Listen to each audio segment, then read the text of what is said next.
and over again. So, let's take some events in history and we'll break them down and then we'll bring it back together again. First season is spring. Early colonial times. The forming of our country. We wrote our Constitution and started our country. Founding. Age of inventions right after the Civil War. In the 1950s, a high time in our country. Go to a summer season in our histories. Societal advances and spiritual awakening in the 60s and 70s would be fit that, where current music's heyday, space program came in, expansion of Christianity, Vietnam War. Then another time in summer would be a turn of the 19th century. Many of our hymns came just prior to that. The Industrial Revolution was coming on then. Jump back earlier, around the 1820s, the Star Spangled Banner became popularized. Amazing Grace was popularized at that time, and westward expansion began. Mid-1700s, Handel's Messiah, 1742, came out at that time. Then we moved to an autumn season in our history. Take a few events from those. 1990s, age of computers, dot-com boom, and also Desert Storm. Early 1900s, another season of autumn. World War I, the Roaring '20s, expansion of the middle class. And we go back to the mid-1800s, gold rush, another time of great wealth coming to the country. 1700s, mid-1700s, export our natural resources, another time of great wealth being generated in the country, but also French and Indian War at the same time. Then we go to our winter seasons. Great Depression, World War II, very big events in history, very memorable. High debt, and then the Civil War. Prior to that, the tyranny of the throne of England and the Revolutionary War. Prior to that, the Glorious Revolution. If we take these kind of events, and we take the seasons of the history, we have the spring, summer, autumn, and winter, and we turn those into turnings. The first turning spring, second turning summer, third turning autumn, fourth turning winter. Also in the book they have another name for these events is a high awakening, an unraveling, and a crisis. You'll see that again a little further. So you compare the bottom of your handout to the top. You see the generation archetypes at the top and the historical events at the bottom broken down into those types of seasons. And you'll see at the very top they have the high awakening, unraveling, and crisis. So as a generation progresses through their life phase, as they move up in life from young adult to midlife to elderhood, we go through turnings in history. Go back one. What was it? Fourth turning calls the archetype orders constellations. So the order that the archetypes are in are called a constellation, and it moves to the next one, that's another constellation. Bring together how these all play a part. You got 4 turnings equals a saeculum, again. A saeculum each equals an average person's life. A saeculum also equals 4 generations.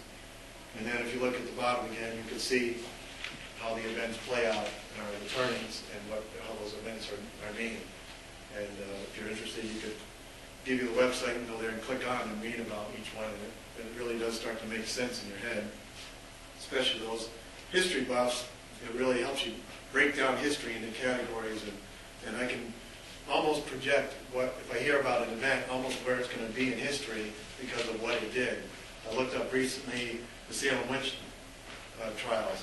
Happened in 1692, right before the Glorious Revolution time period of that crisis. So it makes sense that it wasn't in a rambling or crisis period of history. So what I did is I found an example. Is everyone familiar with the Dow Jones is? It's just an index of the stock market and its activity. But from my point of view, it's also an example of human behavior throughout history. So I came across a 100-year Dow. And I put lines on it where the turnings happen. If you start to look at these, we march through the turnings. The previous saeculum turning was the second turning. It's coming in here on the end here. You can see it was probably coming in somewhat flat, drop, and then maybe a little peak at the end. And we went through the turning in 1908. Into the third turning, you can see how it climbed. great wealth, a roaring 20s, stock market climb, everybody's charged and loved and is benefiting from what our economy is generating. 1929 is the peak of that. Right there is where they are marking the beginning of the fourth turning, stock market crash, 1929. I'm sure you've all heard of that. But does everyone ever heard how much value was lost in the stock market at that time? Anyone ever heard the percent, 90%? Anyone ever heard that? Do you know how long that took, though? Most people think, oh, it dropped 90%. That happened in a month, right? It took 4 years. It took the whole Herbert Hoover administration right there. 1933 is when we actually got 90%. 4 years, when you're in these, sometimes you don't realize what's going on, and what that could be what they, when they're experiencing it. If you look real close at it, you see there's peaks up and down, but it trended down and took 4 years, and beginning of Roosevelt's administration before it came back. But you see how it's also trending down. If you take from the beginning to the end, it's actually ending up lower. End of World War II, boom, the next turning, we enter the American high, 1950s or into the 60s, climbing, right?